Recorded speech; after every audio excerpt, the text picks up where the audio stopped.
In this video, you'll see John dancing with a jelly, Cindy tasting some food, John stabbing a potato with a fork, Cindy likes it, this pasta and Cindy's forehead, and also the squash.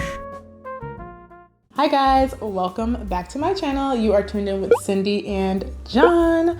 We have a special video for you guys today. So we are going to be doing some cooking. This is about prep work that you can do to get ready for hosting a large number of people. With Thanksgiving coming up, we thought this would be a great time to kind of dive into this topic and just give you some ideas on things that you might do now to make your time easier later.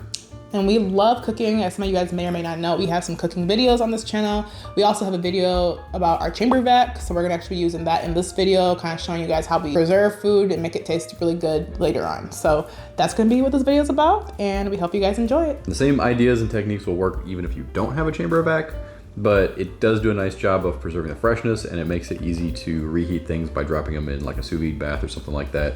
So it is handy, it's convenient. Cindy has a link down below that saves you money on it if you're interested, but that's not really what this is about. This is primarily about how you prepare in advance to make your day of just go smoother and easier. Yep, so let's get into it and let's show you guys all the food we're gonna make. So I've been told by a friend that the yellow Idaho potatoes, or these kind of potatoes, are the best for mashed potatoes because they're super soft and they just feel really creamy when you actually finish off. So you can use russet potatoes, we have those as well, but I recommend these ones. We did it last year for Thanksgiving and it was chef's kiss. So we're gonna cut some up now and then save it for later. So we're just gonna peel them, we're gonna cook them, and we can put it in the chamber vac, save it in the freezer. And like I said, the chamber vac makes it stay for a while. We actually have 2 Instant Pots and we're going to start warming this Instant Pot for the potatoes. So I'm just gonna start warming here as I peel my potatoes, and this will warm it up and prepare it for the cook. So keep that warm, and then I will peel probably this whole bag. So John, how do you feel about cooking with your wife? I love it.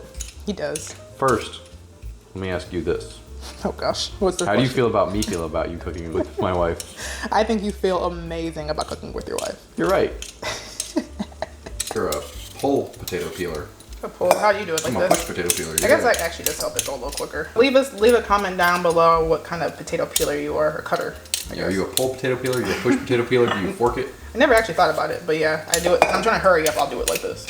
I'm gonna try the fork thing because I saw it on one of our shows, and it does seem to me like, wow, that is really convenient. It looks like a potato on the cob. Yeah.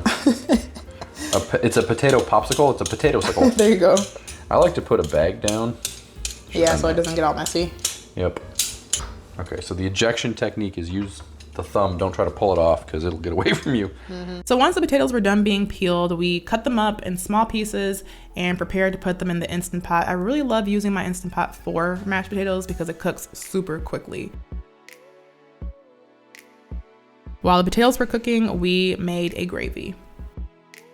You can cook one of your turkeys in advance, like a couple weeks in advance. You can even have a meal. If you want to wait for turkey for the day of, no problem. But cooking a turkey or at least a chicken in advance gives you the opportunity to make a lot of beautiful, homemade, fresh broth. Yeah, chicken's actually smaller, so it probably makes more sense to do the chicken. Well, you get less out of it, right? Depends on how many people you have, probably. Depends on what you're looking for.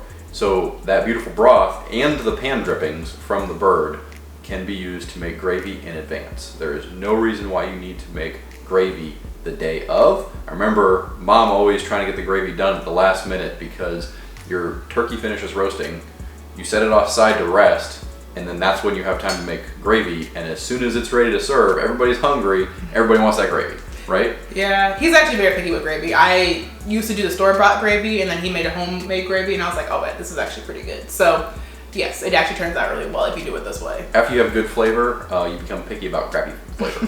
It's not worth it. Not worth the calories. Get a bird because you're going to get the best flavor out of roasting something most similar. Cook it up, and then you can use the carcass to make broth. Yep. And you can also use all the pan drippings, save all those, and you can make a beautiful gravy. Yep, so that's what we're about to do now. We're going to start making the broth to make the gravy. First thing we're going to do is get all the seasonings. So what seasonings are we using for it?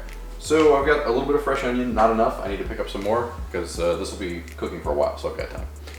This is fresh sage, straight out of the garden, our herb garden, which is delicious, has wonderful flavor. So salt, garlic, onion, and a bird, and a couple other things.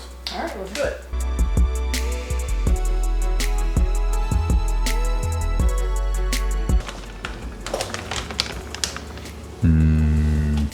a little bit of salt. Obviously we'll add more later, but just to get us started. So while the broth was cooking, I then took out all of the potatoes and put them in the strainer. So the potatoes only take 8 minutes in the Instant Pot. It was very quick. I drained all of them and got them ready to put them in our chamber vac bags so that we could save them for the day to cook them. Right here, John is transferring all the potatoes back to the bags, and these are the specific bags that you use for a chamber vac. These bags will help us store it in the fridge, and using this method really does help preserve your food. So here, John is putting it inside of the holes, and then he's just getting it started. You push down really hard to make sure that it's sealing, and once you're done there, it's just gonna suck up all the air out, and it's done. Once that's finished, John just wipes out all the moisture so that it's not bad for the next one. And then he is smashing the bag to make sure it lays flat. So doing this allows us to store it in our fridge very flat or freezer, and it makes space more efficient. And then he also just labels it so that we know what we cook, because sometimes you don't actually remember what you made. All right, guys, we are now moving on to mac and cheese. So we are making a high protein mac and cheese with cottage cheese and sour cream. We have some sharp cheddar here, half a cup of mozzarella, some mustard just to give it that tangy taste, and salt and milk. So it's a little bit more high protein, maybe not the healthiest, but it's delicious. So we're gonna make that now. We have this double boiler on, which will help it not burn. So you wanna show them that real quick? This right here is just like a self-created double boiler, I guess. Oh yeah, we just put like boiling water in here, and then this is on top. A pot, and then you find a stainless steel bowl that's just the right size. Yeah, supposed to help it not burn. So yeah, we're gonna prep the sauce now. This is something you can do in advance and save in the fridge or freezer for a while before, and then make the noodles the day of. So we're gonna do that right now. Normally you would use butter and flour, get that in a pan, thicken it up, it's called roux. You don't have to use nearly as much fat.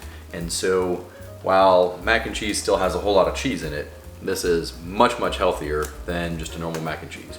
And it still is absolutely delicious. The other thing is by using cornstarch, it's easy to make it gluten-free if you want to. All you have to do is select the right noodles. Yep. So we can switch it up, but you can also add protein noodles as well. Yeah, you can do protein noodles. I've had trouble with microwaving those. Like a lot of them don't microwave well. So be thoughtful of that if you're gonna have leftovers. But by using cornstarch instead of the normal recipe, it's easy to make it gluten-free for folks that need that. You just need to use rice noodles, which we often do. This particular time, I think we're probably going to use an Italian imported noodle. All right, so this is the noodle that we're going to use. There's going to be a lot of sauce per noodle because we don't have a lot, so shopping. We're going to start off with the cottage cheese, and we're going to add half a cup of that to the blender. The good thing about cottage cheese is it has a lot of protein, and you can put it in a lot of recipes. I'm starting to learn different things with it, and I really enjoy it, actually. We're going to add that to the blender. We're going to add milk very slowly. So why would we do that? It's gonna help make the cheese blend properly. So if I just added all the milk, then it would be like super curdy. And I actually tasted it before in a recipe when I did that, and it would just, the texture was a little off. So if you don't like the texture like me, and you wanna be smooth, then you wanna do it this way. So let me show you. And we're doing a half recipe here. Yeah, so now that we put the cottage cheese in, we're gonna add the milk. So I'm just gonna do half a cup, not a full cup. And then we're going to add, or blend it in. What? Putting the lid on takes all the fun out of it. Sorry. Ready for the noise?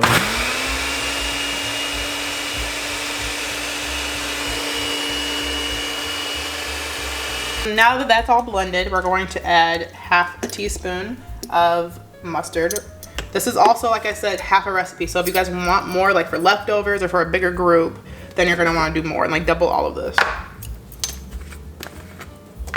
One way to encourage yourself to not eat too much. That's one thing we're doing. We're just doing less portions so that we don't eat too much of the stuff because we don't need all that. It's delicious though. I bought it. No kidding. That's about a fourth. Okay. Yep. I believe you. And then we're gonna do a fourth of a teaspoon of salt, which if you like salt, you can probably add a little bit more, to be honest. Well, the cheese is very salty. That's true. I like salt. The reason, yes, you do. But the reason why you gotta be careful with this one is because the cheese, especially the aged cheddar cheese, is super salty. Yeah, I tend to not really use. Anyways, so yes. You tend not to measure. Yes. And you're like, I don't know what happened. All right. So That's that. And now that's all done, we can add sour cream, which is 1/4 of a cup. Okay. Get that 1/4 cup. All right, that's about 1/4 cup. We're gonna blend that up before we add our cheeses. Now that that's all blended, we're gonna put it in the boiler that we had warming. So we had that warming up while preparing everything. I'm gonna pour it all in, let it kind of bubble and simmer a little bit, and then that's when I add my cheese. And we'll let that get a little bubbly, and we'll add all of our cheeses in a second. We're gonna add our cheeses. So I have 1 cup here of extra sharp cheddar. I actually took a cube and shredded it up with my shredder. And this is 1/2 cup of mozzarella, which is a little bit more. Let me help you out there. Thank you. Let it melt. The good thing about the boiler, it actually does help it not burn. So that's nice. We like a creamy mac and cheese, and so we're gonna take out cornstarch and just see how it turns out right now. But now that it's pretty much done, I'm just gonna let it mix in a little bit more. I'm going to vac it up in our JVR VAC. I can show you guys that in a minute. And then we're gonna put it in the fridge and save it for when we wanna eat it.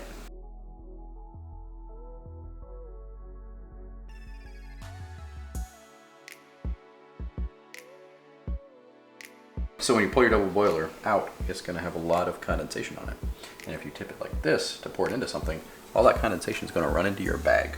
So wipe off your condensation. This is the mac and cheese sauce. So what you want to do is you want to go inside the little holes.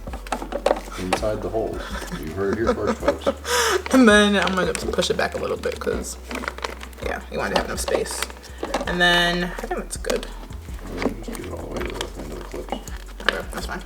All right, so all the way to the end of the clips, and then I'm going to just push it down really hard, and it's gonna start.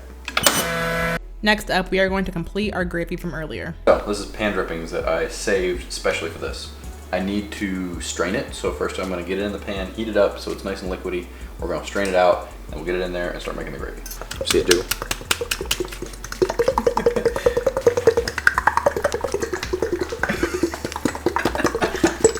Really? Warm. Just gonna strain it all out. And we might add a little bit of butter too.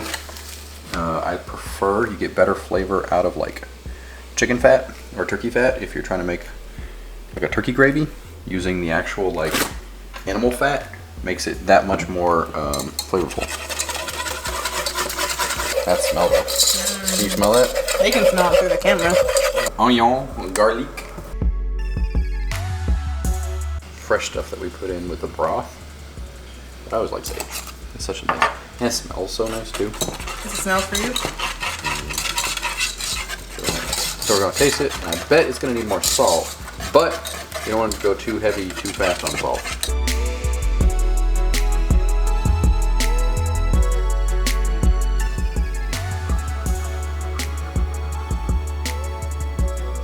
It's actually really good.